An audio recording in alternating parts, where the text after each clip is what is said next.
Mapagpalang umaga po sa ating lahat. Good morning. Purihin ang Panginoon for He is risen, the King of Kings and the Lord of Lords.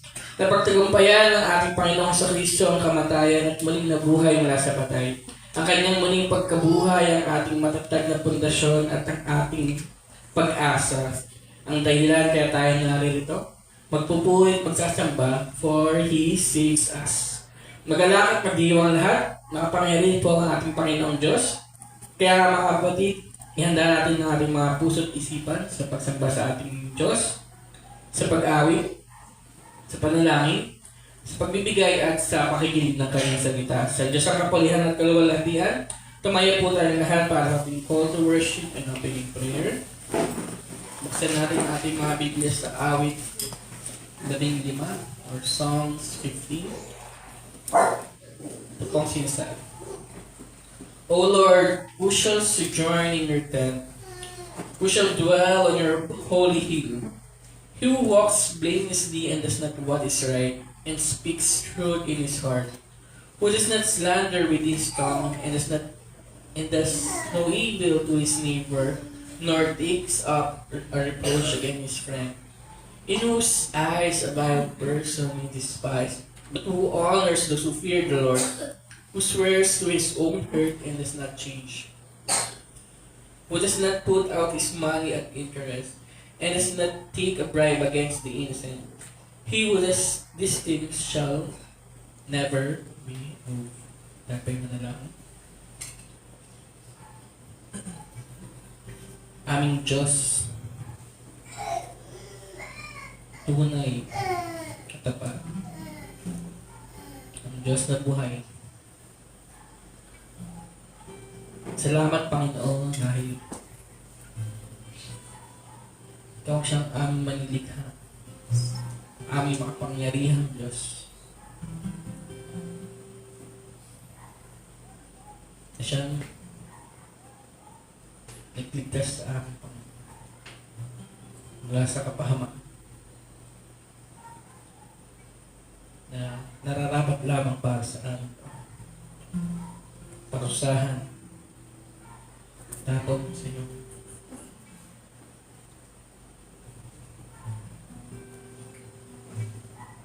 Salamat, Panginoon, dahil binigay niyo ang inyong kaisa-isang anak, Panginoong Jesucristo. Siyang nagbigay, nag-alay ng kanyang buhay para sa amin. Siyang tumanggap ng parusang nararapat para sa amin. Siyang nagpakahirap, nagpakasakit, umako lahat ang alibos na hinamang ng buhay at pinatay.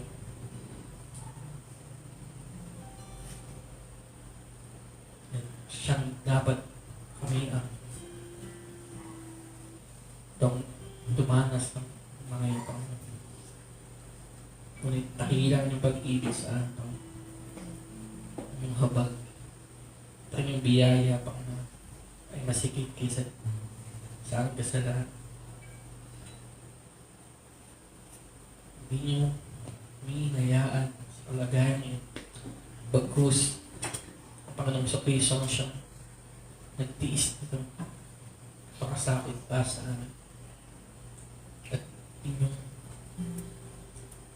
muling binuhay upang matalo, parusa ng kamatayan, kanyang muling pagkabuhay ng siyang aming pag-asa na kami ay muling mabubuhay muli, Panginoon, sa inyong kaharian, buhay na walang hanggan. Pupuri at papasalamat sa inyo, Panginoon. Kami ay labis ang kagalakan, Panginoon. Ibigay niyo ang Panginoon sa Kristo para sa amin. Aming kapilang tagapagligtas, kapangyarihan at banal. Kaya Panginoon, sa araw na ito, dalangin namin na tanging ikaw lamang ang aming pupurihin at sasambahin. At tanging ikaw lamang ang aming siyang itataas. Wala nang iba pa. Pagkat ikaw ang Diyos na buhay, tunay, makapangyarihan sa lahat. Muli, Panginoon, tinataas ka namin, pinupuri, nasasalamatan. Dakila, Panginoon. Napakabuti mo. Kung aming dalangin, sa matamis pangalan ni Jesus. Amen. Ngayon po ay lalako na po tayo sa ating community singing. Hinahayaan ko po ang lahat upang umawit ng papuri at pagsamba sa ating Panginoon nang may kagalakan at pasasalamat sa ating puso. Sa pangunguna po ng ating music team, sabay-sabay po natin itaas ng pangalan ng ating dakilang Panginoon Diyos. Good morning po sa ating lahat. Psalm 15 verses 1 to 5 says, O Lord, who shall sojourn in your tent? Who shall dwell on your holy hill? He who walks blamelessly and does what is right and speaks truth in his heart, who does not slander with his tongue and does no evil to his neighbor, nor takes up a reproach against his friend, in whose eyes a vile person is despised, but who honors those who fear the Lord, who swears to his own hurt and does not change, who does not put out his money at interest and does not take a bribe against the innocent. He who does these things shall never be moved. Ipinahayag ni Haring David sa kanyang awit ang mga katangian ng isang taong karapat-dapat na lumapit at manahan sa presensya ng Diyos. Binibigyan din ng mga katangian tulad ng may katuwiran, katotohanan at integridad. Hindi niya tinatanggap ang kay Yahweh ay tinakwil. Sa kanyang mga pangako, hindi siya taksil, at hindi niya pinagsasamantalahan ang mga nangangailangan. Ito ay naglalarawan ng mga katangian ng isang tao na namumuhay sa paraang kalugod-lugod sa Diyos at tinatamasa ang isang pinagpalang pagsasama sa Kanya. Ngunit sa ating mga kasalanan, wala naman sa atin ang namuhay ng ganito. Tayo yung masama, manilinlang, mga api, walang malasakit, at mapagpanggap. Tanging ang Panginoong Hesus lang ang namuhay ng may katuwiran, katotohanan at katapatan, dahil siya ang kinalulugdan ng Ama. Paalala ito na ang paglapit sa presensya ng Ama ay sa pamamagitan ng kanyang biyaya lamang. Sapagkat siya ang ating tagapamagitan at manunubos, maaari tayong lumapit ng may tiwala sa Diyos at manahan sa Kanya. Kaya mga kapatid, halina't awitan natin ng buong galak at buong puso ang ating Panginoon na nagliligtas at nagmamahal sa atin. Let's sing, O Church Arts.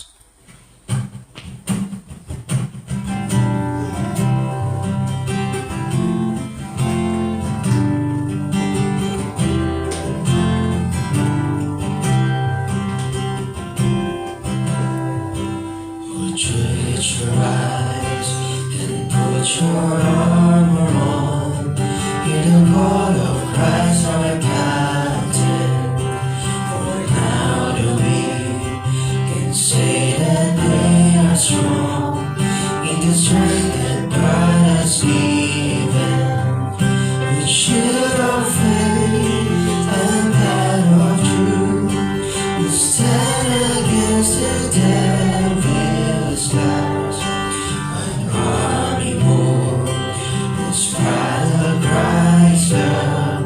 Reaching out to those in darkness. Our call to war, to love the captive soul, but to rage against their captor, and with a sword that makes the wounded whole, we will fight with faith and valor.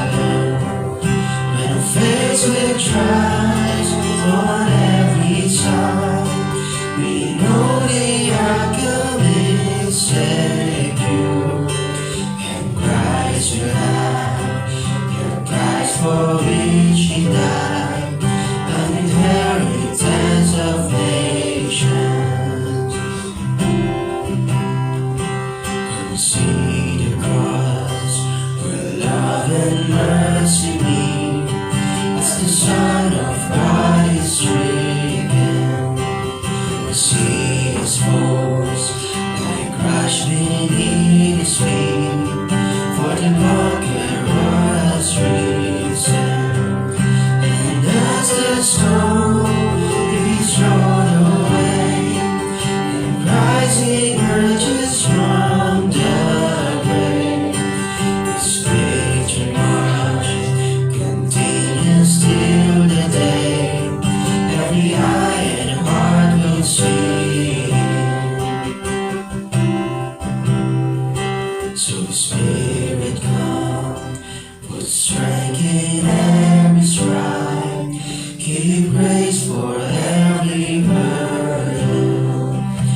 of sand.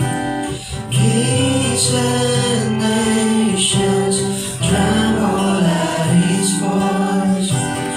All creation rises to rejoice.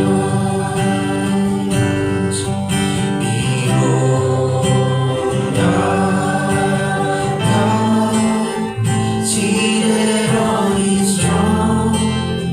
Come, let us adore him.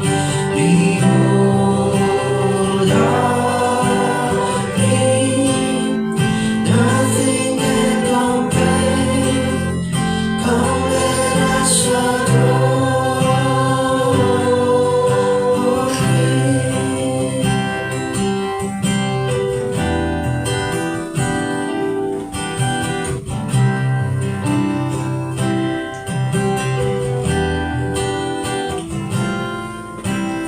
Who has given answer to the Lord?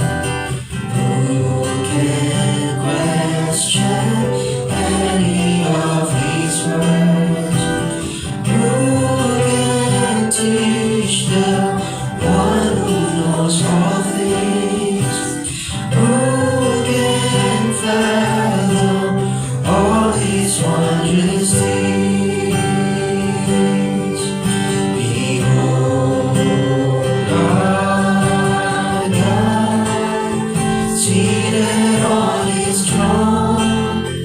Come, let us adore him. Behold our King, nothing can compare. Come, let us adore him.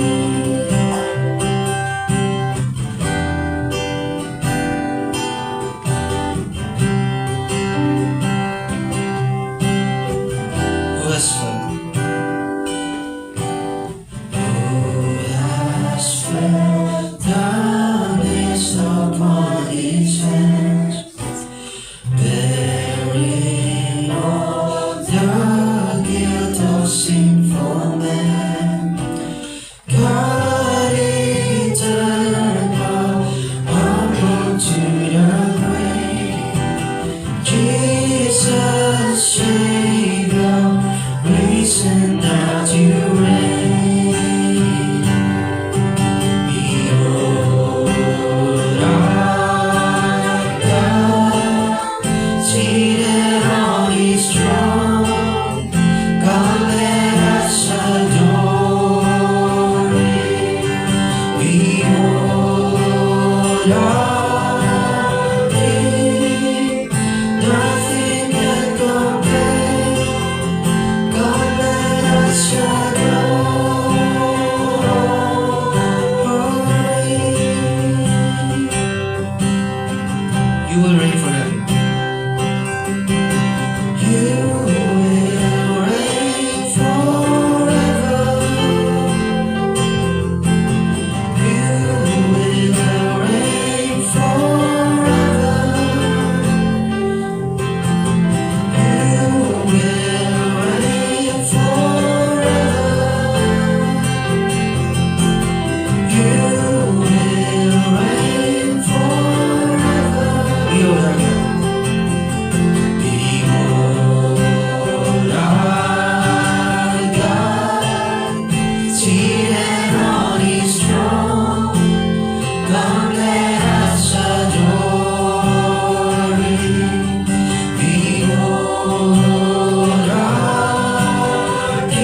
our sins.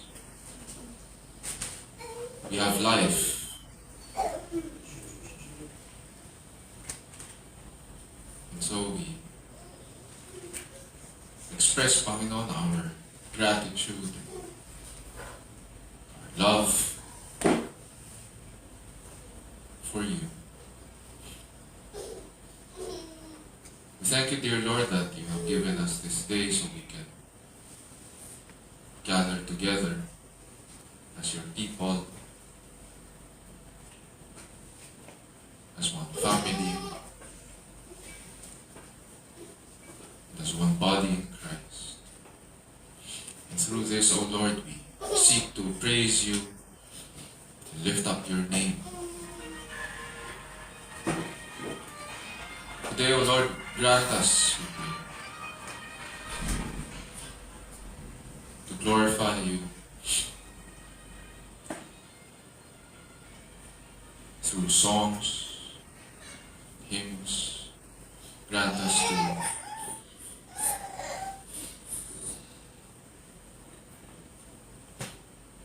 to worship you, O Lord,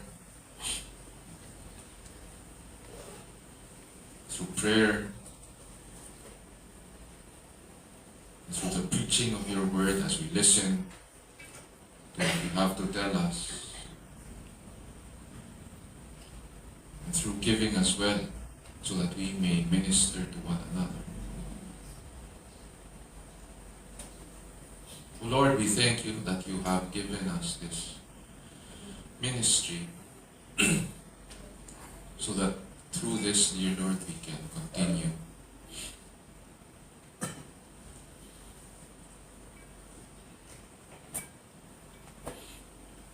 what has been started, Panginoon, by your people.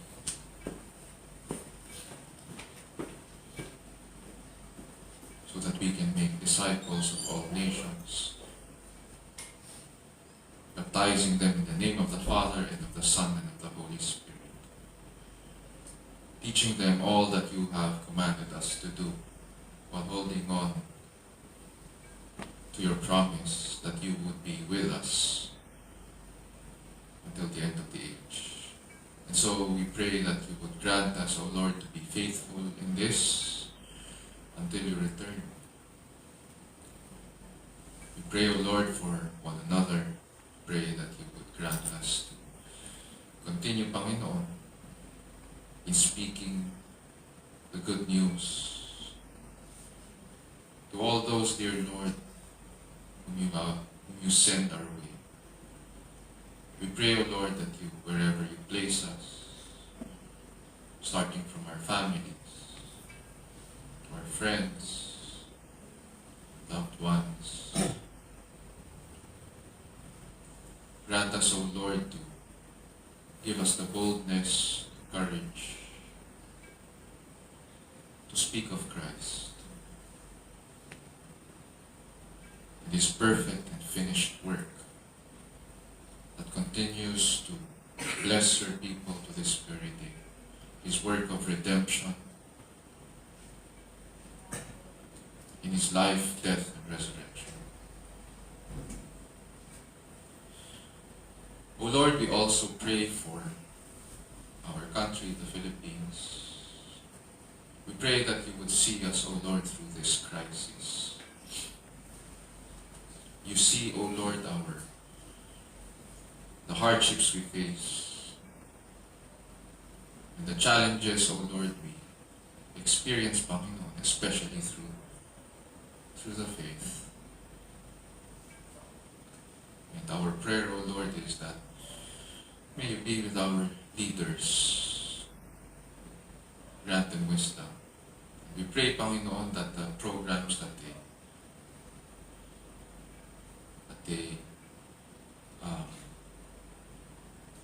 they think of, the programs that they implement, we pray that this would be of great help, Panginoon, to the people.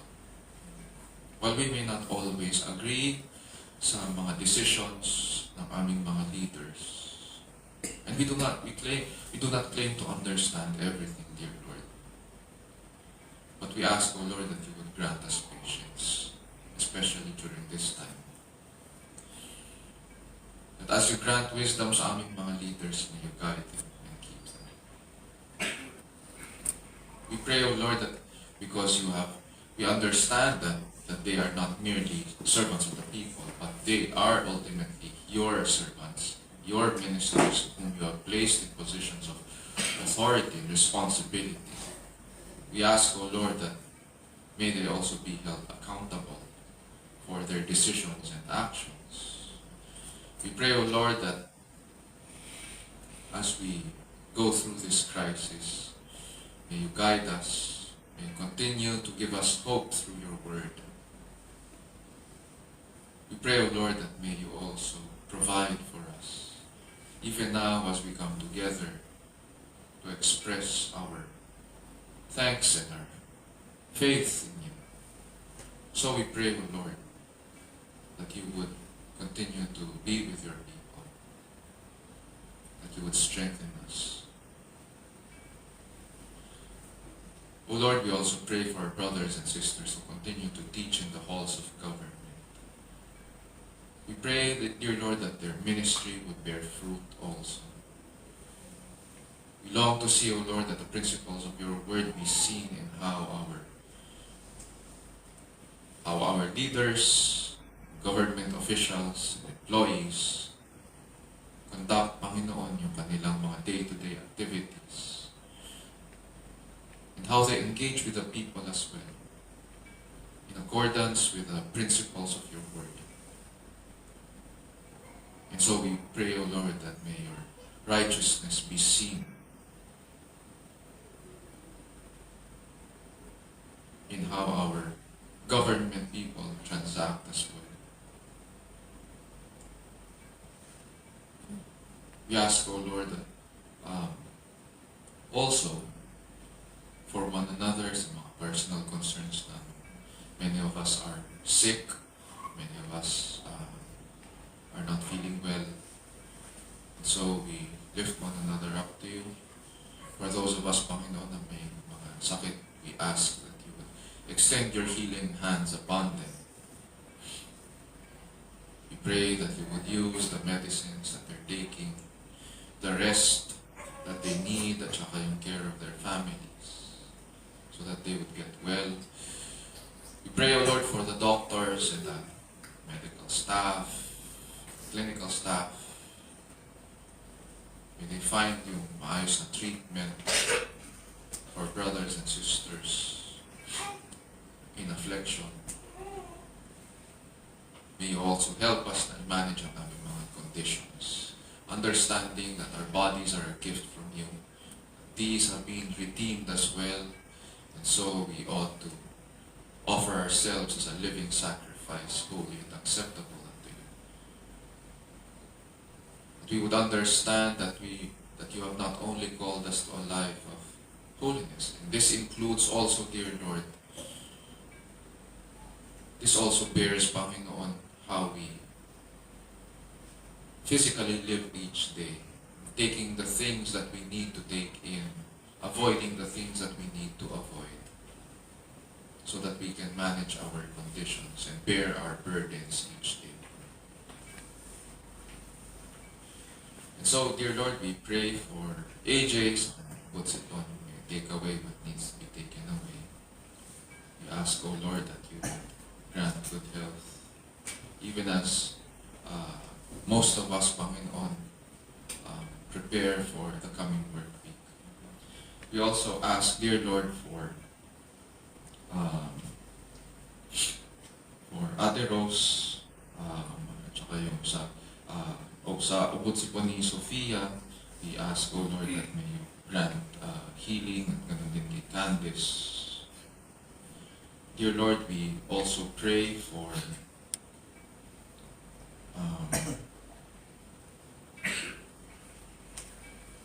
Shekinah sa kanyang request na positive results ng kanyang histopath, and she prays, O Lord, na hindi ito cancerous. We pray for favorable results ng kanyang exam. Dear Lord, we also pray for Drex's father, si Danny, and yung brother niya is doing, that you would grant recovery and healing as well sa kanilang mga nararamdaman. Dear Lord, we also pray for Mimi sa kanyang good health, safe pregnancy, that you would guide her, Panginoon, as she takes on, Panginoon, yung challenge of securing din yung health ng kanyang baby until, Panginoon, it is time. We also pray for Erlene sa kanyang back problems. Pray, dear Lord, that you would grant recovery and management din sa kanyang condition. We also seek, dear Lord, for the recovery of Rachel sa kanyang C-section stitches, tsaka operation, grant healing sa kanya. Also, for the rest of us, dear Lord, we pray for good health also. We ask that you would grant us to manage our physical conditions also. We pray for Maming, and that may you also be with her, and grant her strength, may take away, Panginoon, what needs to be taken away, especially yung mga what causes yung mga pain ng kanyang joints. May you grant na maging maayos din yung Panginoon, mag-respond yung kanyang katawan sa mga meds that she is taking. May you use, dear Lord, yung kanyang the care of her family, such as yung treatment, so that, dear Lord, maging maayos yung kanyang pakiramdam as she goes about her daily activities. Dear Lord, we also pray for those of us who are preparing for this coming work week. We pray and ask for strength and safety rin sa bawat isa, especially those of us who have to go to work on site. We thank you, dear Lord, that through this crisis we can also work from our homes. We have this blessing, Panginoon, so that we can look after our families while working. But for those of us, dear Lord, that who have to go on site, we ask for your traveling mercies to be upon them as well. For those of us, Panginoon, who have to also travel, Panginoon, from the provinces and back here, we ask for your guidance to be upon them so that they would safely get back home. For those who have to go abroad, Panginoon, we pray for we pray that you would also watch over them so that they would safely get to their destinations as well. Dear Lord, we also pray, dear Lord, for the students who are preparing for their resumption, Panginoon, ng kanilang classes. We ask that you would be with them and grant them wisdom, and may they be ready, Panginoon, for this coming week para sa kanilang mga classes. Give them good health also. We also ask, dear Lord, that you would that may you also grant us to be able to disciple one another and point one another to you. We thank you, dear Lord, that you have given us the blessing as a church to care for young families and new families. We pray that you would help us to be faithful in this ministry of pointing one another to you. And so we ask that as we do so, may you also equip the young parents in raising their families, children, in the saving knowledge of our Lord Jesus Christ. For indeed, O Lord, we long to see children reared in accordance to your word, accordance to our Lord Jesus Christ's word. And so we pray that you would grant our prayers to that just as you have called us to make disciples of all nations, so we pray, dear Lord, that you would also equip us to make disciples of our families as well. We thank you, dear Lord, that through this ministry, we are able to remember one another. We are able, dear Lord, to lift one another up to you and bear one another's burdens in the ministry of prayer. As we approach you now in the study of your word, we pray, O Lord, that you would grant us ears to hear and eyes to see your beauty and majesty. And as you call out our names, each one, we pray that you would give us hearts that would respond to you. And as you do so, we pray that may you change us, we will be changed. We pray that you would also be with your servant as he speaks your word, Panginoon. May you grant him boldness and strength as well.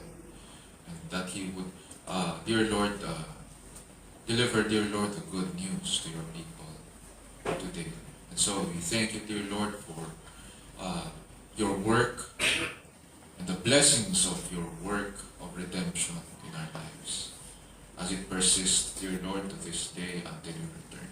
And this we pray in Jesus' name, our Lord and Savior, and all of God's people would say, Amen.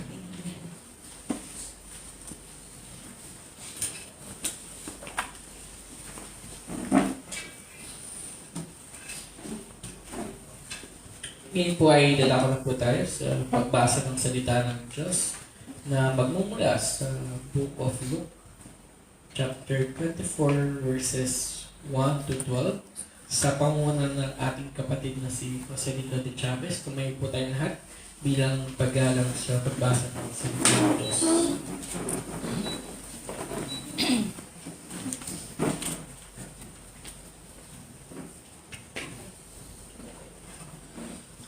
Good morning. Good morning to everyone. Ato pong basahin ang salita ng Diyos na magmumula po sa Luke chapter 24 verses 1 to 12. Ito po ang sinasabi. But on the day of the week, at early dawn, they went to the tomb taking the spices they had prepared. And they found the stone rolled away from the tomb. But when they went in, they did not find the body of the Lord Jesus, while they were perplexed about this, behold, two men stood by them in dazzling apparel, and as they were frightened and bowed their faces to the ground, the men said to them, Why do you seek the living among the dead? He is not here, but has risen. Remember how he told you, while he was still in Galilee, that the Son of Man must be delivered into the hands of sinful men and be crucified, and on the third day rise. And they remembered his words, and returning from the tomb, they told all these things to the 11 and to all the rest. Now it was Mary Magdalene, and Joanna, and Mary, the mother of James, and the other women with them who told these things to the apostles. But these words seemed to them an idle tale, and they did not believe them. But Peter rose and ran to the tomb, stooping and looking in. He saw the linen clothes by themselves, and he went home marveling at what had happened. Ito po ang salita ng Diyos, purihin ang Panginoon.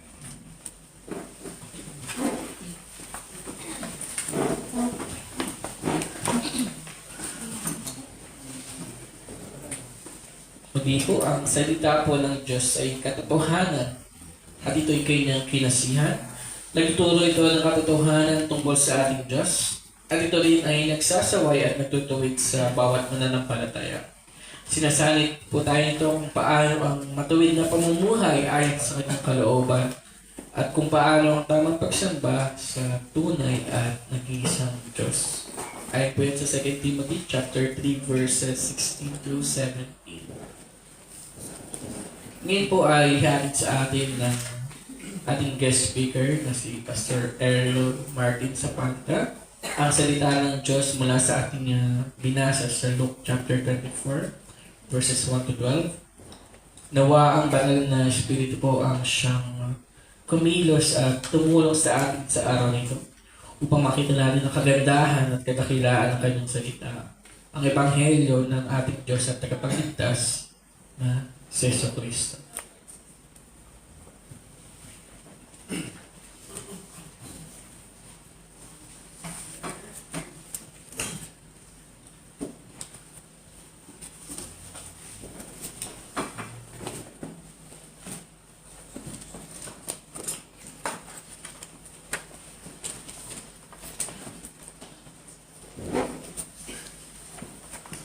Happy sunrise po, Resurrection Sunday. So at sunrise po, we celebrate yung pagkabuhay muli po na ating pong Panginoon sa Kristo na kung saan ay siya po ay nabuhay mula sa kanyang kamatayan. So kung Sunday ay ngayon ating pong sineselebrate itong bagay ay ito po ay ang central part po ng Christian faith. And siyempre, kung wala ito, sabi nga ni Apostol Pablo, kung hindi pong ginagawa ngayong umagang ito, at ating paniwala, ay ang tawag nga doon niya, futile. So, walang kapulahan, walang saysay, o walang halaga. Siyempre, in His resurrection po, ay Christ defeated death, and He removed our sins from us, and enabling us to be born again into a living hope. So ngayon po, bago tayo magpatuloy, tayo po yung manalangin. Among Diyos, salamat po sa umaga na naging sa amin. Salamat po sa pagkakataon na kami po yung makapag-aral po ng salita. Kayo po muna sa amin, kayo po magbisa ng wisdom knowledge, at ito ay po ma-apply sa aming buhay Panginoon. At salamat po sa inyo pong mga anak na kung saan ay bigyan po kami ng kaligtasan at syempre po ang aming Panginoon. At muli salamat po sa umaga in Jesus' name. Amen. So may mga ganito, we need to come to a reality na kung saan ay yung resurrection ng ating pong Panginoon Kristo is more than just a fairy tale.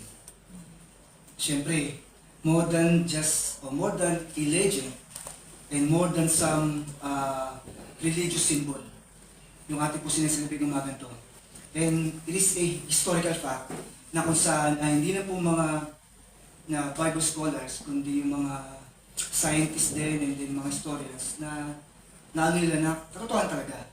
So makita mo namin siguro sa mga YouTube o sa Facebook na kung saan ay pinapakita po yung kanilang mga na-discover.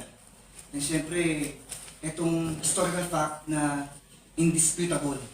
Kumbaga, ito'y paniwala at hindi nagbabago. So, kadalasan sa iba, nababago yung mga theory, yung mga story. Pero dito, sa ating pong pinapaniwalaan, ating pong sineselebrate, is hindi nagbabago.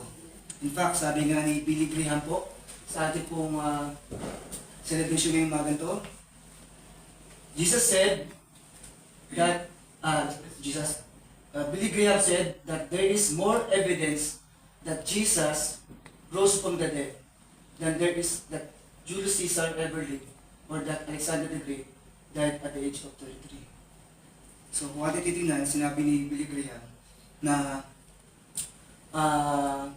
higit pa yung mga ebidensya na katotohanan, higit pa kay Julius Caesar and Alexander the Great. So siguro kung nagbabasa ng history, alam niyo siguro yan. So madalas nakita kayo sa newsfeed, tsaka sa mga reels. So actually, sabi ko nga sa Panginoon kung di ako pastor, baka story na ako. Pero napagtanto ko, mayroon pala. May burga pa ako Ay ko, hindi ko na gano'ng kahit sabihin yung binasa ko, inaral ko yan. Kahit po sabihin natin, inaral ko itong text ko or outline, baka bukas hindi ko na maalala yan. So hindi po ganun ka-photograph memory ko, hindi ko Raymond. Kaya ako memory ka pa ako, kahit ako gumawa nito. message na po to. Pero sa ngayong umaga to, ating pong title ng ating pong pag-aaralan, ating pong sunrise, ay sige po, the resurrection, the truth about the resurrection. At siyempre, meron po tayong 3 realities. Sorry po nagkaano pala. 3 realities. Una po, first, the empty tomb. So sabi nasa po ni Kuya kanina, so doon po napapaloob yung ating pong first reality na kung saan ay sa Luke chapter 24. So dito, nakita po natin yung reality ng resurrection po is knowing the tomb is empty. So paano po natin mapapatunayan ito? Pero syempre, bilang po mga Kristiyano, ang ating pong Kristo ay siya po ay nabuhay muli at hindi po siya kinuha at siguradong hindi po siya ninakaw.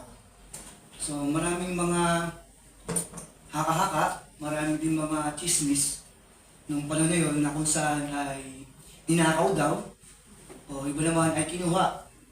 Pero kasi kung ating pong titignan nung panahon ng Acts o panahon po nitong Roman Empire, panahon natin pa sa Kristo, ay yung kanyang mga disciples po at mga followers, sa tingin po ba natin meron silang nakasulog na nakawin or kunin yung labi natin pa sa Kristo? Kasi nung time na po yun, yung pagkaka-arrest natin pa sa Kristo, anong ginawa ng mga disciples? Ang takbuhan, di ba? So merong persecution and scatter. So paano natin masasabing ninakaw at kinuha yung labi? So dito, kung ating binabasa yung Biblia, bago yung pagdakip o yung pagdakip mismo So doon pa lang, makakaroon ba sila ng nakasunod na kunin yun? To take ang kakalaban nila is yung Roman Empire. So doon pa lang, sa loob ng Roman Empire, ay napakahirap. Napakahirap na kung kahit sabihin natin, suhulan mo sila, ang kapalit naman nun is punishment. Kasi ganun po sa batas So pag lumabag ang isang Roman soldier sa batas nila, ang punishment is kamatayan. So hindi lang po kamatayan nila, kundi kasama yung pamilya nila. So sa tingin natin, masusuhulan ba yung mga Roman? So sabi nga, sa 1 Corinthians chapter 15, 14-15, if it Christ not be risen, then our preaching is in vain. Your faith also in vain. Yeah? We are found false witnesses of God. Because we, or the saints, or disciples, have testified of God that He has raised up Christ, whom He raised up, who raised not up, it so be that the dead rise not. So dito, ito yung pato na kung saan ay sinunod na po sa Pablo, sa mga taga-Corinthians, so yung kanila pong dala-dalang mabuting balita about kay Kristo, at sinabi nga dyan, yung ating preaching ay in vain, and also our faith is in vain, then sinasabi na kung ang at palang Kristo ay hindi nabuhay muli, tayo yung mga bulaan. Mga bulaan. Ngayon, paano po natin mapatunayan dyan? 22. Witnesses. Witnesses. So sa witnesses natin, makita natin sa witnesses, marami po dyan Pero ito yung mga nakita natin. So ito po yung panahon na kung saan ay early morning, sila po yung naka-witness. Una is yung Roman guards. Roman guards.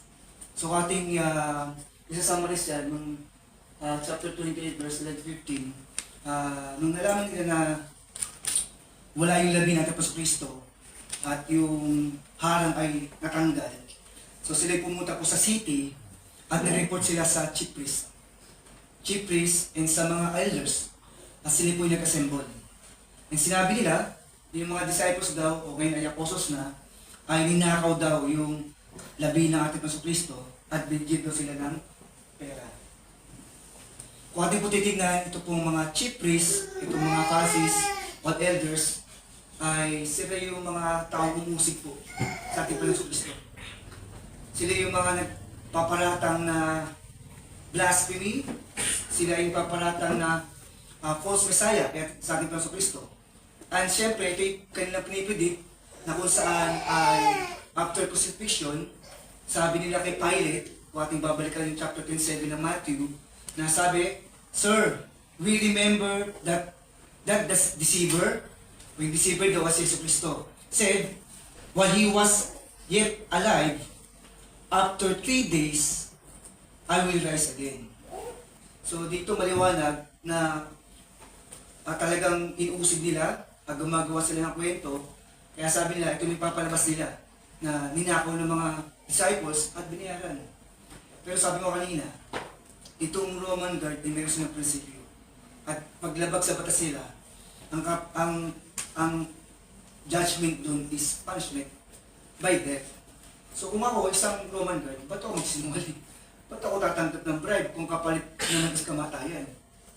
So doon pa lang, may paniwalaan yung sinasabi ng mga chief priests at mga elders noong panahon na yun, na kung saan ay talagang ninakaw. At sabi mo kanina, paano mo nanakawin? Wala ba, magnakaw sa gulo to. Mas nandiyan kayo. So yung takot ko lang ba na puyugin ako eh? Takot ko ba na mapatay ako eh? Kasi nga, biro mo, persecution, hindi naman dadakpin o kukulong lang eh. Yung persecution nila ng panahon yun, hindi lang kulong eh. Di ba papahirapan? Ginawa sa atin pa ng Kristo, pinahirapan. So paano mo nanakawin o paano pa sa loob na nakawin yung balabi? So doon pa lang eh, false na. So ito yung witnesses, di ba? Yung guard. Then pangalawa, Mary Magdalene. So sabi nga, perhaps the reason why Jesus first appeared to Mary Magdalene was to demonstrate grace by His personal, loving, faithful to someone who formerly had a sordid past. So, syempre, dito clearly, because she loved Jesus Christ, so dearly and deeply, so siya yung nauna doon. Pero merong mga mga chismis, haka-haka, hindi ko na kung BBC ba yun o yung Discoveries, na si Mary Magdalene daw ay, sorry sa word parang tulkan, tosyota, ng ating Peso Cristo. Yun ang chismis Tapos parang girlfriend, di ba kayo? Girlfriend. Ganun ba? Di ba? Joke lang. So, ganun. Pero hindi. Kung ikaw ay son of God, wala kang love as a human love. So, yung love na pinapakita mo is bilang son of God, bilang Diyos. Kaya nga, di ba, for God so loved the world. So, yung pinakita niya. So, maraming siyempre, sisiraan talaga natin pa ng Kristo na ganun. So, siya daw ay girlfriend, ganun daw, pero hindi. Ang purpose nito is to demonstrate grace sa labing Mary Magdalene. Siyempre, alam naman natin, ano ba background ni Mary Magdalene?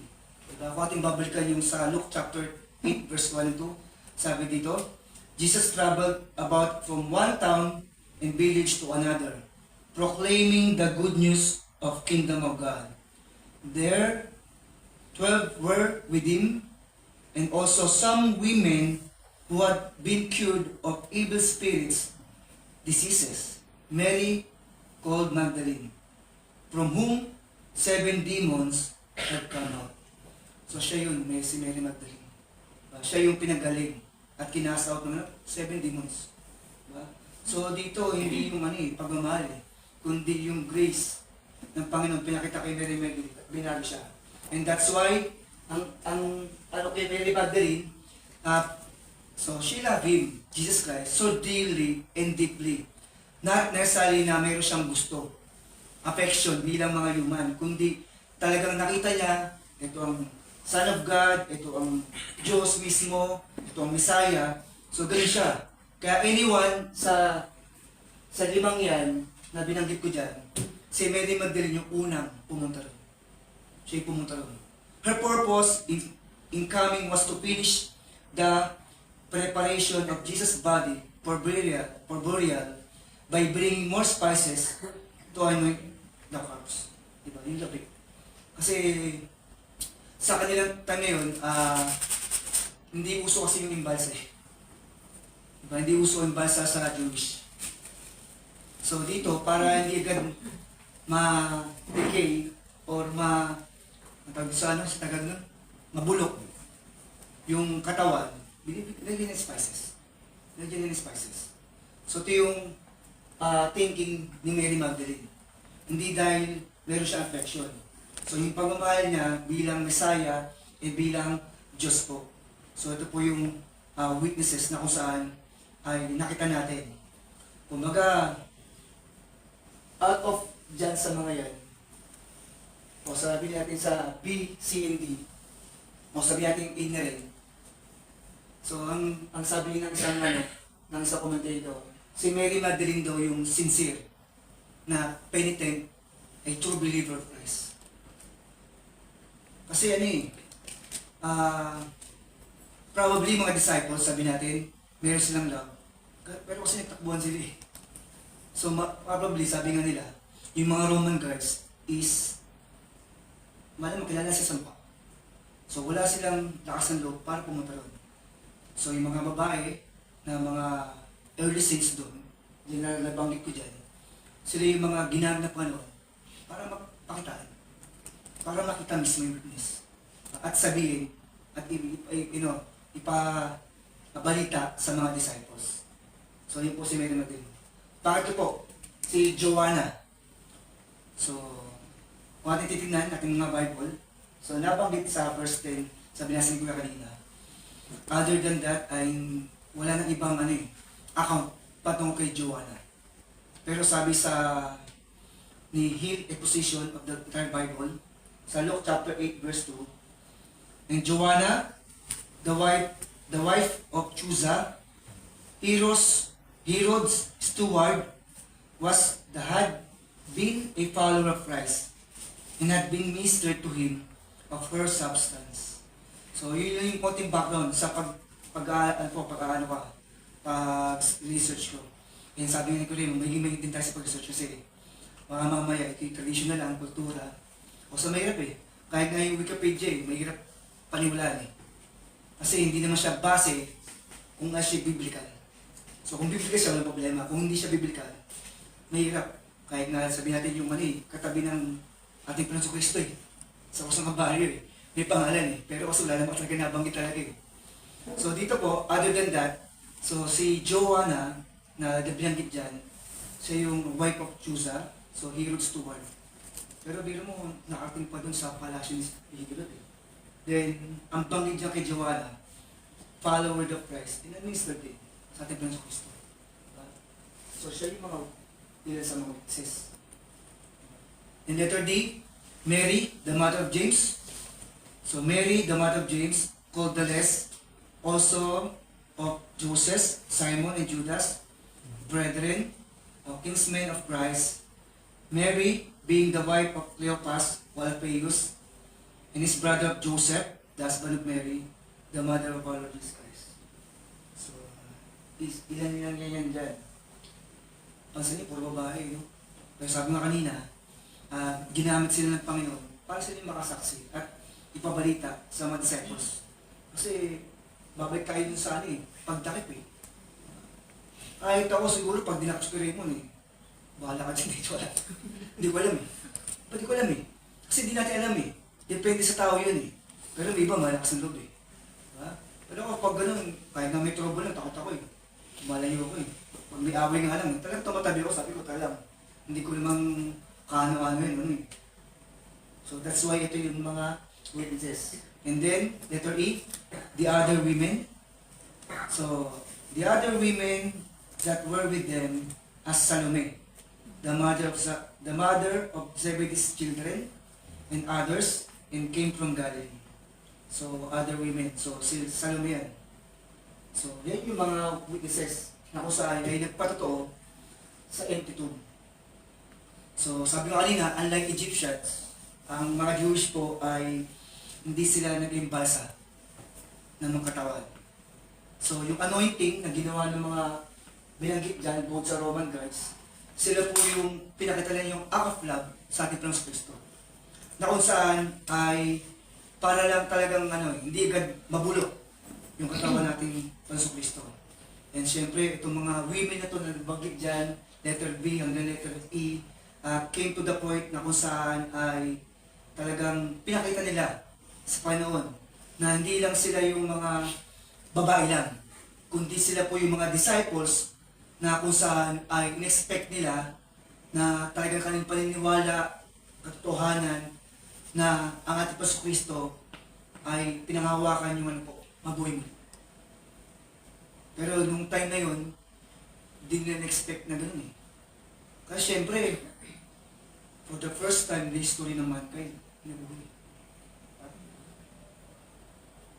Although merong account sa Old Testament eh. Pero kasi hindi nila ano yun eh. Time ng New Testament sa kanila. Doon, nakita nila. Hindi nila expect na pagtingin nila doon sa libingan, wala yung labi doon. Kasi syempre yung fine linen clothes, nakaayos eh. Hindi naman siya tinanggal eh. Pagtingin, parang nakarap pa rin, nakarap ng maayos, hindi siya gulo-gulo. So ano pong application natin makita rito? Sa first reality. The application. The reality of Easter is not finding a colored egg that has been cleverly hidden. The reality of resurrection is knowing that the tomb is empty. So ito yung realidad, katotohanan. So hindi po tayo nag-celebrate ng Easter Bunny. Hindi po tayo nag-celebrate ng mga colored egg na kung saan ay hahanapin natin tuwing pag may okasyon. So ang reality po ng Easter or Resurrection Sunday or Sunrise, knowing ng katotohanan kung bakit po ano po walang naman yung libingan. So katotohanan nun, yung witnesses na binanggit natin, sila pinipot ko. At ito po yung nasasabi sa account sa Biblia. So ito po yung first reality. Pangalawa po, the appearances. So nabanggit dyan sa Luke chapter 24, verses 36 to 49. So kung binabasa ang inyong mga Bible, makikita niyo po yan. So actually, magandang basahin ito, itong buong chapter ng Luke 24 po. So makikita po natin yung mga katotohanan na sabi dyan. So ito yung mga pagpapakita po ng ating Paso Kristo. Una, to Mary Magdalene. So, nasabi ko kanina kung paano si Mary Magdalene. Then, to the women on the road sa Matthew chapter 28, verse 9 and 10. So, makita natin dito, kung ating panikaran natin Biblia, sa Matthew 29, o sa Matthew 28, verse 9 and 10. So, itong women on the road, sila yung sumama sa mga ilang mga disciples at sa mga ilang babae. And these zealous or good women, hindi lang sila nakarig ng mabuting balita, kundi sila mismo ang unang pinakataan ng ating Paso Kristo after ng resurrection. After po. Hindi nung that day, after yung binanggit dyan sa Matthew 28:9. And syempre, itong mga women on the road, sila po yung nung time na yun ay sila po yung sabi mo kanina, sumama sa mga disciples and sila po ay tumulong at syempre sila ay nag-gather at sila yung nagsabi din na uy, eto na yung ating Panginoon Kristo, nabuhay na muli. Hindi na po yun, to the disciples on the road to Emmaus. Luke 24:13 to 32. So dito makita natin, according sa Luke chapter 24, lalo yung verse 18, these two were not any of any 11 disciples. So, kung ating tingnan na binanggit dyan sa 24 ng Luke, so yung disciples na binanggit dyan, wala sila sa 11 disciples. Tanda po natin 11 na lang sila. Kasi pang 12 sila po, Judas. Wala si Judas nun. So, yung disciples na binanggit dyan, wala sa 11. So, isa doon ay si Cleopas, na binanggit ko kanina. Diba? So, asawa ng isang women doon. So, itong two of the road of Emmaus na disciples na binanggit dyan, they were puzzled, honest, faithful seekers of the truth. So, dito, kung ating gusto pag-aralan yan, binigyan yung full details sa Luke 24:13-32. Pwede niyo po basahin yan mamaya, huwag bulay-bulayan. So, alam po, ang ganda nitong pagbulay-bulayan, chapter 24. So, makikita niyo po yun. So, ito yung mga appearances So, bukod sa 11, bukod sa women, bukod sa mga guards, so mayroong dalawang disciples. Isa doon, binanggit si Cleopas. Then, letter D, to Peter. So alam na natin si Peter. So dabang din sa 24:34. And then, letter E, to 10 of 11 disciples, Thomas being absent. So nabanggit din sa John, chapter 20, verse 19 to 25. Kasi po, Jesus proved that He who appeared to them was the same who was crucified. So ito yung pagpakita. So, pinakita nila sa mga disciples, 11 disciples, siya yung pinako. And siya rin din yung lalabas. Siya rin yung papakita. Then letter F, to the 11 disciples with Thomas present 8 days later. Na kung saan ay 8 days later. So nabanggit sa 20, to 26 to 31. So, kung ating babasahin yan, sabi sa verse 25, but Thomas said to them, unless I see in his hands the mark of nails, and place my finger into the mark of the nails, and place my hand into his side, I will never believe. So doon pa lang, kahit na paano, bilang isang disciples, dahil sa panahon parang hindi ko siya niniwala. To think, tinuruan to disciples, tapos na apostles. Pero syempre kasi kamatayan yung kaharapan So, probably si Thomas, sa buong buhay niya, kahit andun yung faith na kay Jesus Christ, andun yung pagkaniwala niya sa Messiah, andun pa rin na ayaw maniwala, hindi. Gusto kong makita mismo. Then, verse 27, then Jesus said to Thomas, put your finger here and see my hands, and put out your hand and place it in my side. Do not disbelieve, believe. Kasi ang tao yung saying ng isang show, please believe it or not. Ang sabi, to see is to believe. Kasi ganun yung tao bago ka maniwala, pakita mo na sa akin. Diba? So ganun yung thinking ni Thomas. Diba, na pinakitaan dyan. Diba, 8 days later ng after resurrection. So nakita natin dito, talagang, unless makita ko muna. So nakita niya. Siyempre, sagot na natin sa Kristo, sige, lagay mo yung kamay mo dito sa kamay ko at sa tagiliran. Diba? Kita niyo yung nail dito, malamang. Hindi ko alam kung paano ginawa niya. So doon pa lang nakita natin. The letter G, to the 7 disciples by the shore of the Sea of Galilee. So dito, makita natin sa pangod niyan, na nagturo pa ang Templo Cristo sa shore. So nabanggit dyan. The letter H, to more than 500 disciples, probably on a mountain in Galilee. 1 Corinthians 56 says, then he appeared to more than 500 brothers at one time, and most of whom are still alive, though some have fallen asleep. So ito yung binanggit ni Apostol Pablo, most ay kasama pa ni Apostol Pablo. Nung time na yun, naka-witness sa resurrection o papakita ng Templo sa Kristo. Diba?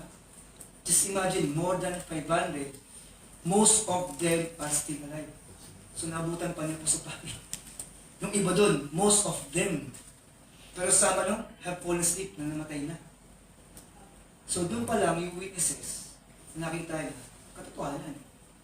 So pwede sabihin natin, under 30, 50, konti. Pero hindi 500.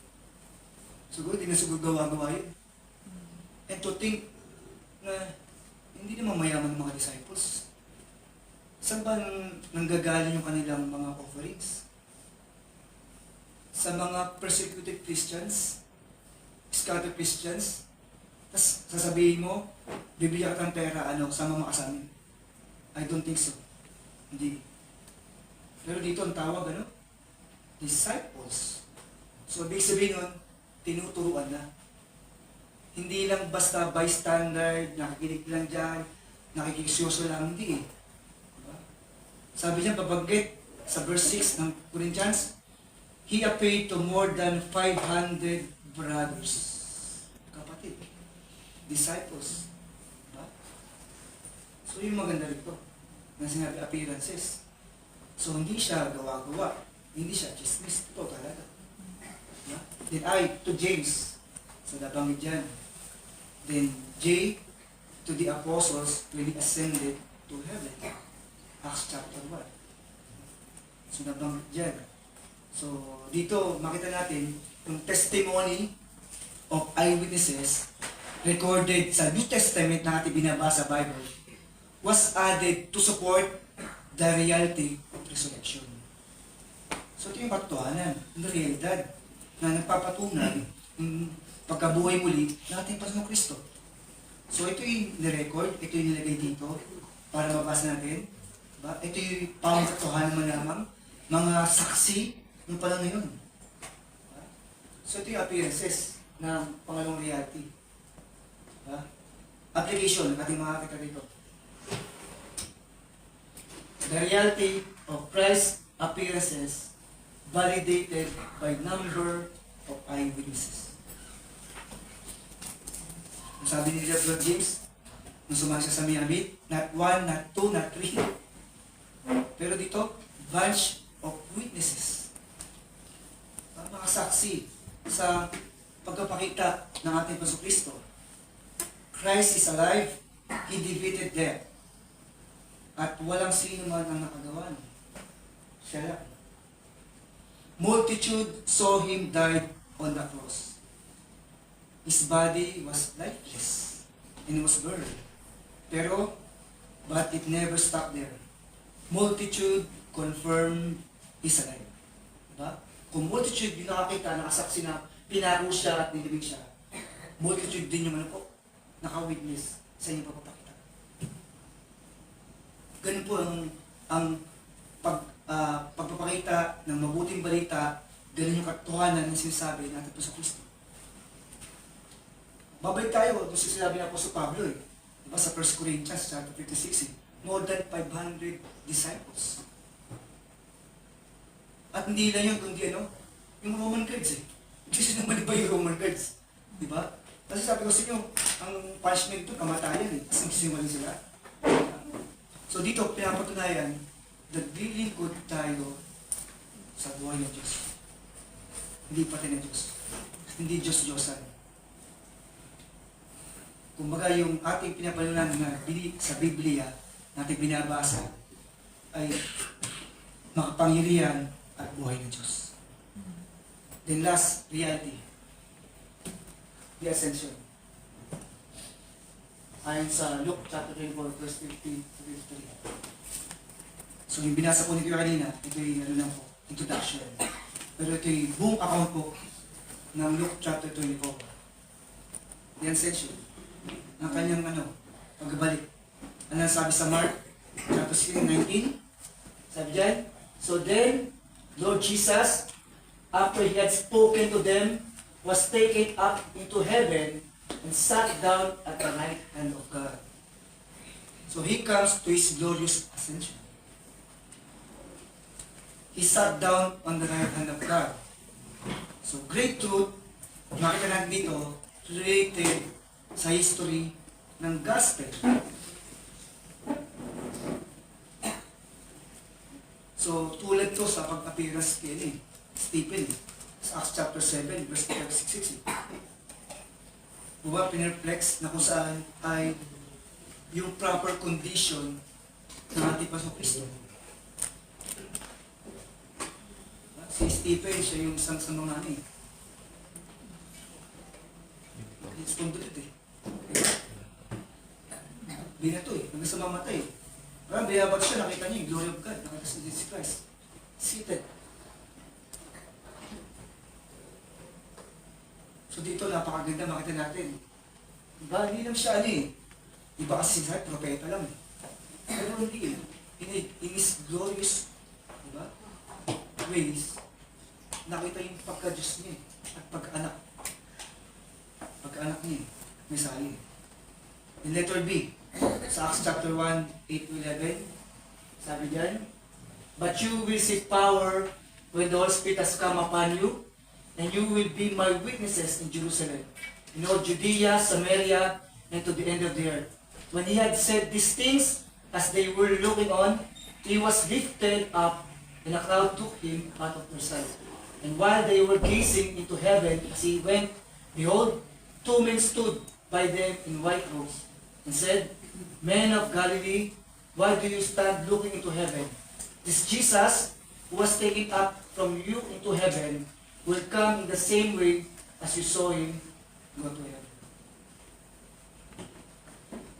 So God the Father took Jesus in his resurrection body from this world to his rightful place at the Father's right hand.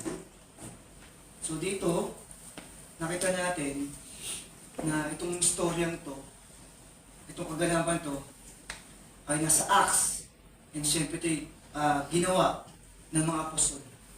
Ibinagi nila, yung nilalaman nun, nireport na sa mga 11, so Bethany, pumunta sila doon, sa Jerusalem, and so on, na binanggit dyan.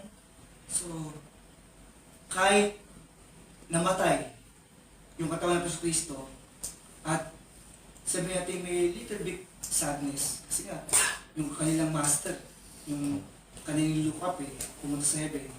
Pero dala-dala na yung joy. Tidings. Good news. Hindi bad news with joy. Then, ginawa nila, they worship and wait. So yung pagsubla kay Kristo, hindi niya tapos sa hanggang kamatayan. Hindi niya tapos hanggang sa burial. Kundi hanggang dun sa na-witness nila yung pagbalik ng Kristo. And after dun, di ba, they worship and wait. So, hindi nila tinapos lang na ganun lang. Okay, okay na. O, mag-pray na lang tayo. Mag-pray tayo, babalik siya. Andun yung waiting. Andun yung worship Yung worship is papalab dun. Yung ano po, pag-sharing the good news. Sharing ng patungkol sa story ng Jesus Christ na kung saan ay the Messiah, the Son of God, katotohanan ng mga witnesses na nakita dyan. So dito, hindi biro, hindi chismis, hindi legend, hindi fairy tale. Hindi katotohanan. Ito yung realidad ng resurrection. Ano application natin makita rito? Application po. The reality of Christ's ascension shows that He is the Son of God and there is heaven. There's heaven. He ascended to heaven, has clearly shown that there is heaven after death. Diba nasaksiyan ng mga disciples? He's preparing the rooms for us there. As only those who believe in Him, that He died for our sins, had done to save us sinners. And for closing, sabi po dyan, next po, our hope as true Christians and believers in Jesus Christ is like a fact of Jesus' death, burial, and resurrection. Without any of one of these three things, our faith will be futile and worthless. Walang saysay at walang kabulan. Ba't pa tayo nagsalis ngayon? Ba't pa tayo gumising na maaga? Naligo? Ba't pa tayo nag-aaral ng Biblia? Ba't pa tayo nag-preach? Ba't pa tayo nag-discipleship? Ba't pa tayo nagturo? Kung baliwala.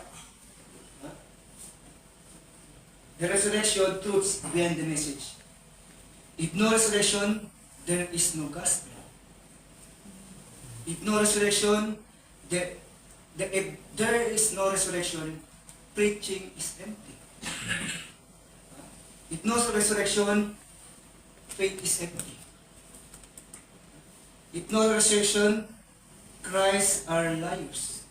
So wala tayong pinagkaiba sa ibang mga sekta. Sa mga gumagawa lang ng mga religious group para magkapera. Sabi nga kay atin, ito kami kahapon. If no resurrection, we are still in our sins.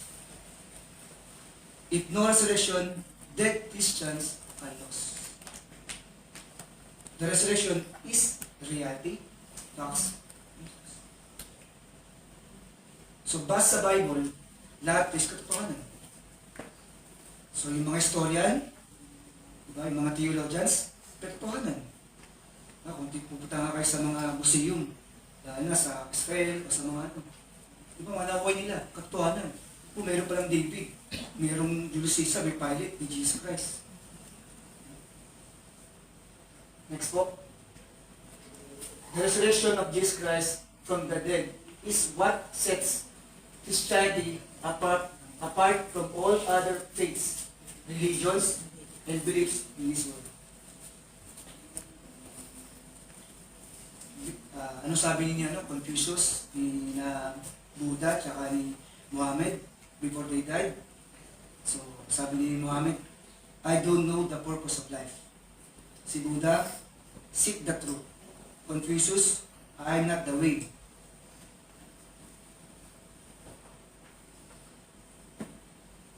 John 14:6. Jesus said, I am the way. There is no other way, only Jesus. Ang sabi nun, I am the way, the truth. Seek Jesus and you will find the truth. I am the way, the truth, and the life. Jesus came to give us life. Both here on earth and for eternity in heaven. No one comes to the Father except through Him.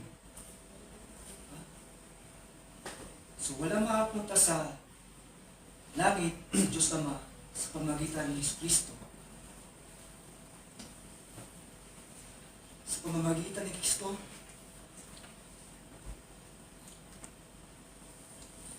yung galit ng Diyos sa atin, kinuha na. He took the punishment of our sins. Dapat tayo yun eh. So siya yung propitiation of sin. Kumbaga, pag tinagalag yung propitiation, ang palubag loob sa galit ng Diyos sa atin.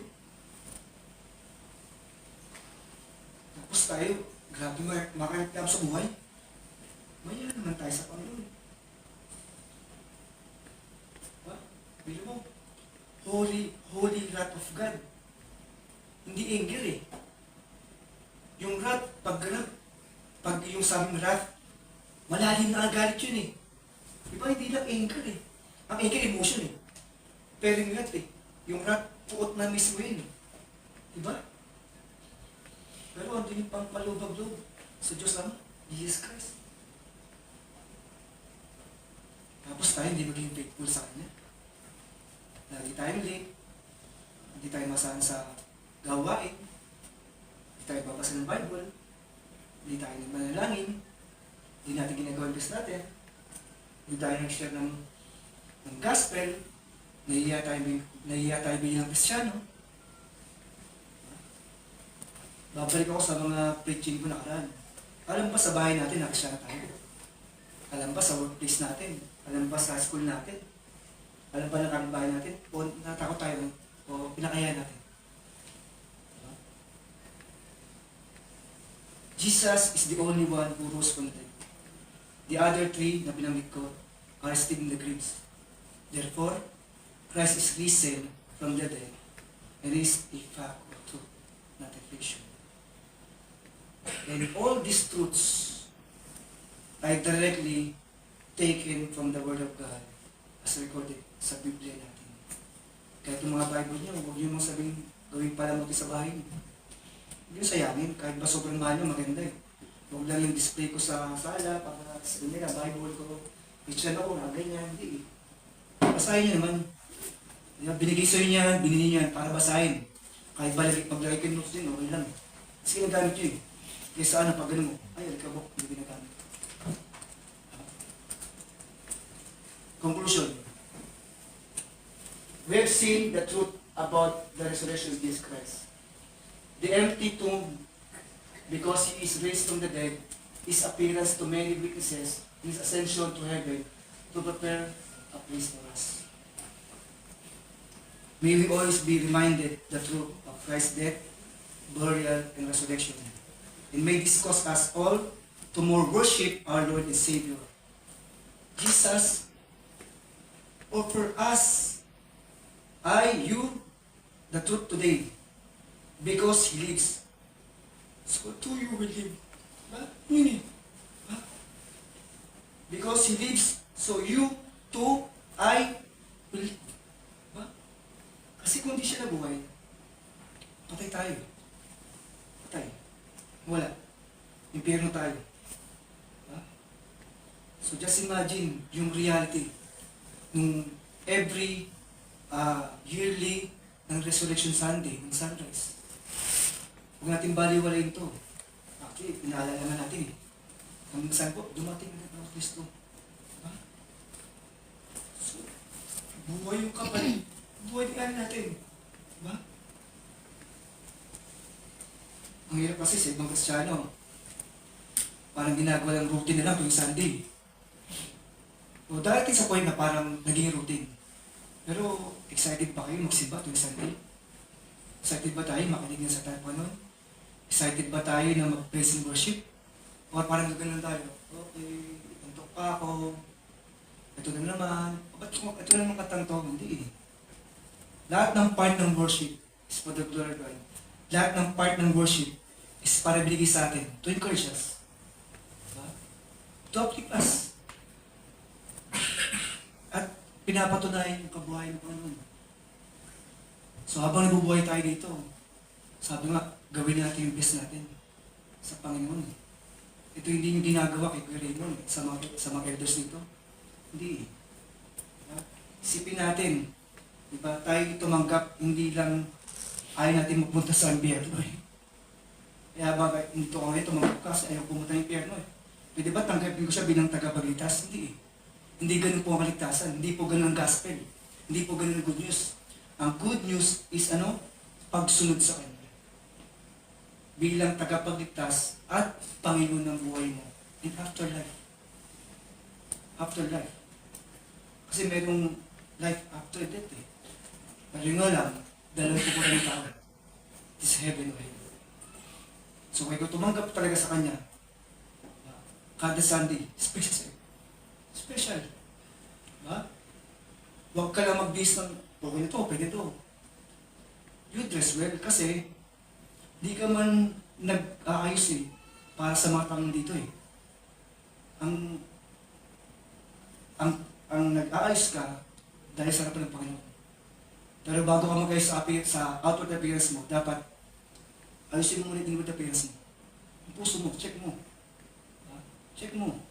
Kasi kung di tama puso mo, nagkakasala sa Panginoon. Kakasala ka. So ito po yung gospel. Ito yung truth about resurrection sa buhay natin. And sana, ang legacy na iwan nyo po sa next generation, sa mga apo, apuhan nyo, apo sa tuhod nyo, apo sa talampakan, pamabutan nyo. Diba? Sabi ko nga sa mga preacher ko nakaraan, hindi yung surname nyo eh. Hindi education background, hindi din yung wealth nyo. Kundi na po, yung faith nyo. Bahay ba kayo ng Christian, anak nyo, hindi Christian. Wala na kayo rito, anak nyo. Napapaliwala. Diba? Ngayon, kung mahal na ng Diyos, mahal yung pamilya nyo, simulan nyo sa pumuhay. Yung katotohanan, ang resurrection. Kasi di biro to eh. Ba't biro-biro ba yung gawa natin sa Kristo? Hindi biro. Biro, pumarito para sa atin. Yung pumarito rito sa atin eh. Anak ng Diyos, Son of God, Jesus Christ, diba? Pumarito, sa atin, baliwala lang, okay lang, hindi eh. Nakita niya essence, importante nun. Diyos siya, bumarito. Para bigyan tayo ng paligtasan. So that's the reality. So dito sana tayo ma-remind sa ating buhay na bilang Kristiyano. Darating na times talaga na susubukin tayo. Susubukin tayo. Ako, dumadalas ako nun. Sinubok talaga ako eh. Pero sa akin, dapat hindi mawala yung faith natin. Tuloy pa rin. Ha? Kasi there's no turning back. Ano kanta kahapon? Kanta? Sa mga debaptize? I have decided. Turning back. Sana after mga 10, 5, 20 years, nandito pa rin kayo patuloy. Hindi mabalta po, Tapos si ganito, wala na. Bakit? If you decide na to follow Jesus, sana sa buhay nyo, italagaan nyo, motor nyo ba? Kasi ito yung katotohanan. Katotohanan to eh. Diba? At ang Biblia lang ang makapag-transform at makapagbago sa buhay tao. So lahat, kung anong basahin nyo, sabi nga, diba na, kung babasahin about sa robot, maging robot ba kayo? Pag binasa nyo ba about sa Twilight, o yung Bumble, di ba? Hindi eh. Pero yung Biblia eh. Binago ko yun eh. Kung ano yung past ngayon, kung ano ko yung past, present and future, yung ba na? Kay Jesus Christ. Yung dati naming pastors, yung 90s, diba? Pastor Lepasana, ang buhay niya, drug addict. Pero binago eh. So ngayon, naging patuloy buhay niya. So maraming mga workers, maraming mga Christians na binago. E sana maging totoo sa atin to. Kasi buhay ito eh. Hindi ito patay. Buhay ito. Kaya sineselebrate natin yung mga ganito eh. Diba? Ang kanyang pagkabuhay. Hindi naman tuwing every resurrection nabubuhay siya, hindi. Hiniginig ka natin for respect and ala and reverence sa ating Panginoon. That's why ito yung katotohanan. Diba? The reality. Diba? The tomb, the appearances, and the ascension. It's all, Jesus Christ. And listen to me. Tayo po yung manalangin. Amang Diyos, salamat po sa umaga na bisa niya. Salamat po sa pagkaaton na kami po yung nakapag-aral po ng pong salita, Panginoon. At mga po sa aming buhay, kami yung pong matakpuan na faithful, mapatuloy, at gumagawa po sa inyo pong gawain, Panginoon. At mga po sa aming buhay, tuloy-tuloy kaming maging masigasig na po kami mapagamit po sa gawain, Panginoon. And syempre yung ako ng hangarin na kung saan ay maibagi po ang gospel, ang good news sa mga taong di pa po nakalasin po na. Na po ito pong katotohanan na ay po natanggap, ito hindi lang po namin sa isip, Lord, kundi amin pong isa puso at amin pong isa buhay, Lord. At makita po kayo sa aming buhay, Lord, bilang mga natagsunod, Lord. Muli salamat po sa mga Jesus' name. Amen. Magandang umaga po at happy Sunday. It is because of the resurrection that many of the Christians have died in the faith. Ngayon naman po ay i-observe po natin ang ating banal na hapunan. Habang pinakikinggan ko yung message kanina, pinag-iisipan ko yung naging connection ng Lord's Supper sa kasaysayan po ng Christianity. And one of the things that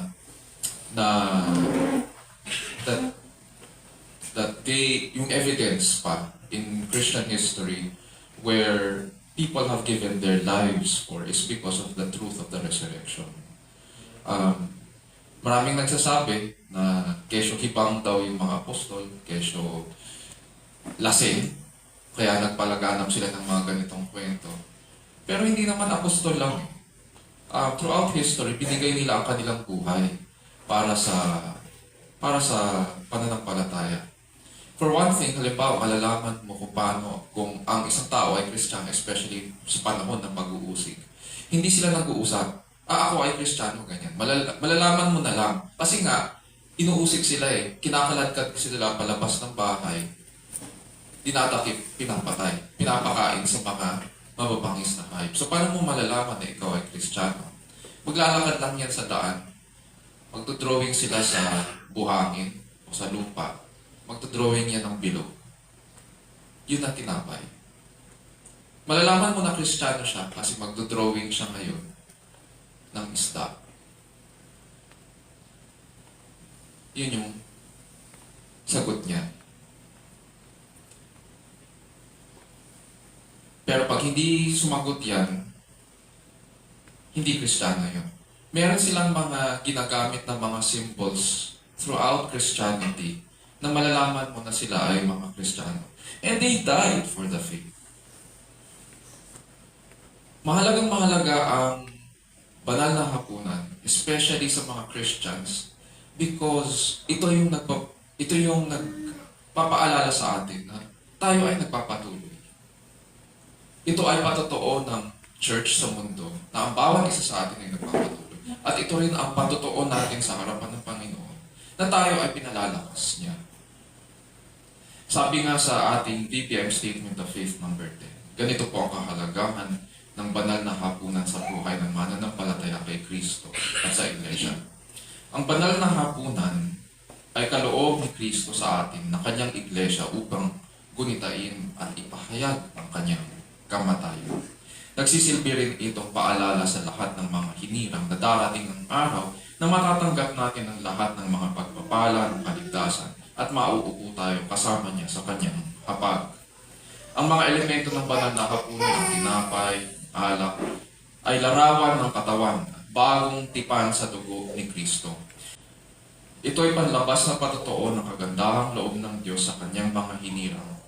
Pinapahayag po natin sa pamamagitan nito, itong tinapay at ang alak, nakaisa po tayo sa kamatayan ni Kristo at patuloy niya tayong iniingatan hanggang sa kanyang pagbabalik. This means na ang ordinansa ng banal na hapunan ay isang espiritual na pakikipag-isa sa Panginoon sa tuwing nakikibahagi po tayo. Kung hindi po natin naiintindihan ngayon ang Ebanghelyo o ang ordinansang ito, mas makakabuti po sa atin na huwag mo nang makibahagi. This means na ang lahat po ng maaaring makapag-participate sa ordinansang ito ay dapat naiintindihan po natin ang kahalagahan at kahulugan ng Ebanghelyo at ng bautismo. Dahil ito ay larawan ng biyaya ng Diyos, pinapangunahan po ito ng salita ng Diyos at taimtim na pagsusuri sa sarili. So mga kapatid sa Panginoon, we may now take this time of silence upang suriin ang ating mga sarili at lumapit sa Panginoon. After which, nais ko pong tawagin si Kuya Owen at saka si Kuya Renato para tumulong sa atin sa pag-distribute ng mga elements at sabay-sabay po tayo magpa-participate sa ordinansa. You may now approach the Lord. Aming Panginoon, nagpapasalamat po kami sa pagkakataong ito. You have given us the elements of the bread and the wine to remember your life, your death, and resurrection.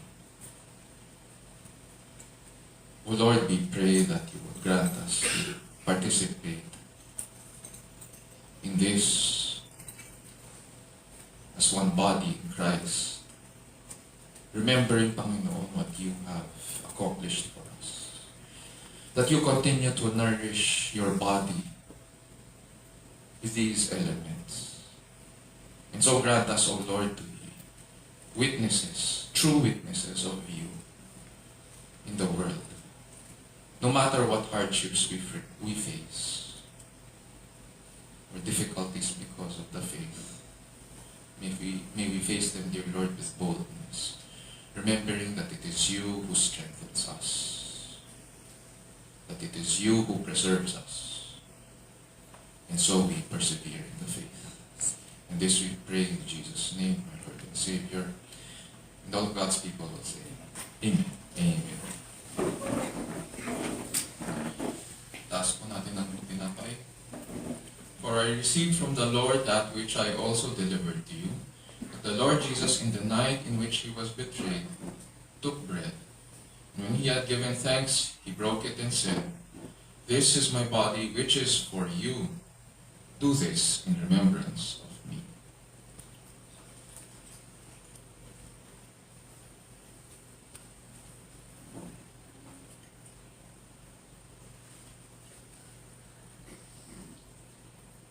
Taas po natin ang saro. In the same way, he took the cup also after supper, saying, This cup is the new covenant in my blood. Do this as often as you drink it, in remembrance of me.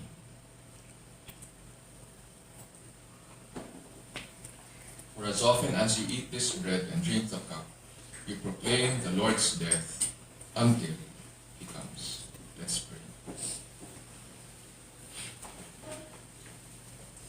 O Lord, we thank you that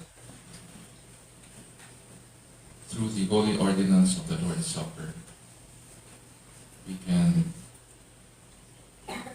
remember what you have done for us. We were supposed to receive the judgment. We are worthy of that judgment because of our sins. But you took it upon yourself to pay the penalty of our sins. You came down, you lived as one of us, but you did not sin. You suffered, you bled and died for us. You rose again. And so we pray, dear Lord, that you would grant us to continue to in this ministry, to proclaim this, O Lord, this good news unto all the world until you return. So we thank you, dear Lord, for granting us this privilege to remember you. This we pray in Jesus' name, our Lord and Savior. Amen. Amen. Ngayon po ay lalako na po tayo sa ating mga ministry of giving, our tithes and offering.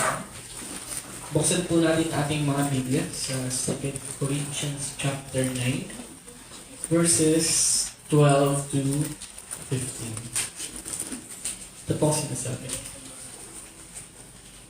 For the ministry of this service is not only supplying the needs of the saints, but is also overflowing in many thanksgivings to God. By their approval of this service, they will glorify God because of your submission that comes from your confession of the gospel of Christ and the generosity of your contribution for them and for all others, while they long for you and pray for you because of the surpassing grace of God upon you.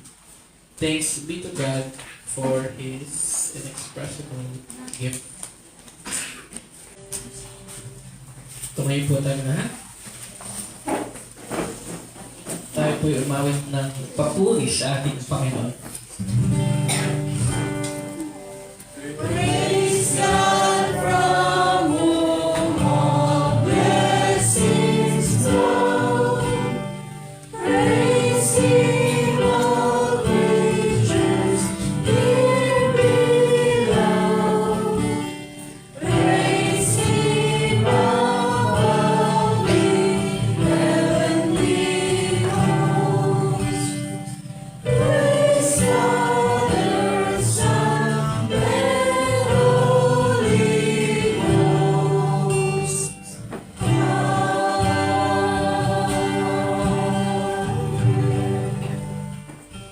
Tayo po'y manalangin. O aming Diyos, amang nasa langit, sa aming manilikha. Nilikha ng langit at lupa. Na sa inyo, Panginoon, nagmumula ang biyaya at pagpapala. Salamat, Panginoon, sa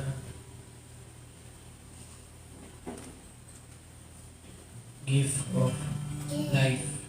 Pinag-aalam niyo po sa bawat isa. Sa pamamagitan ng buhay at kamatayan ng Panginoon sa Kristo. Na siyang nagligtas sa amin mula sa kapamakan. Mula sa inyong galit at puot. Siyang nagligtas sa amin at nagbigay ng katuwiran sa inyong harapan. Kaya kami naririto, Panginoon. Nakatayo, pagpuri at ipapasalamat sa iyo.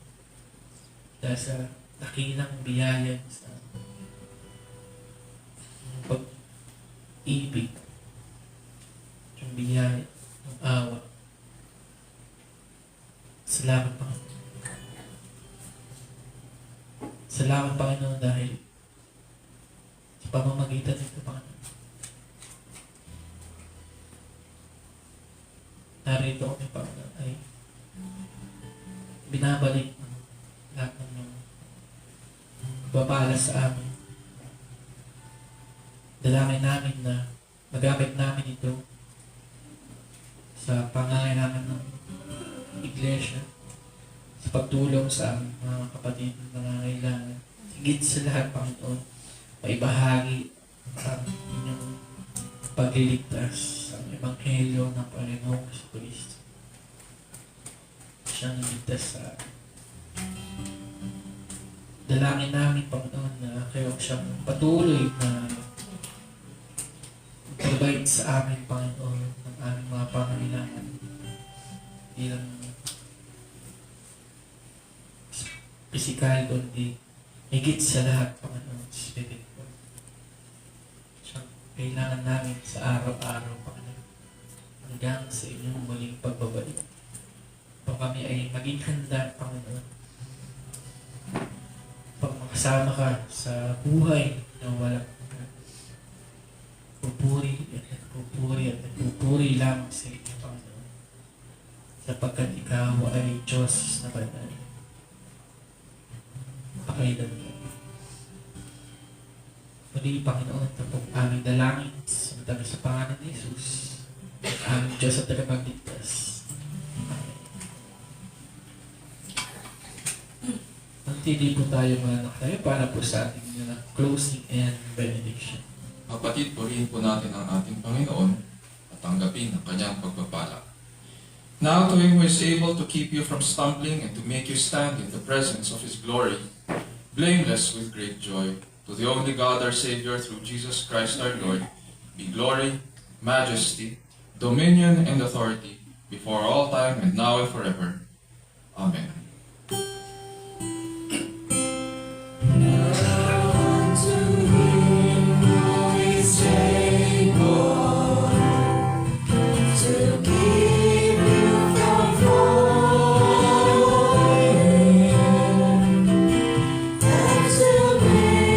make you stand in His presence, blameless and in great joy. To the only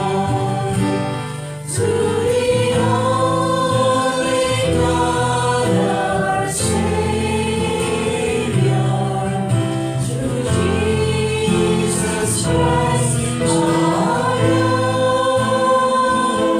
Lord, be the glory and the majesty, dominion and authority, both now and ever. Amen.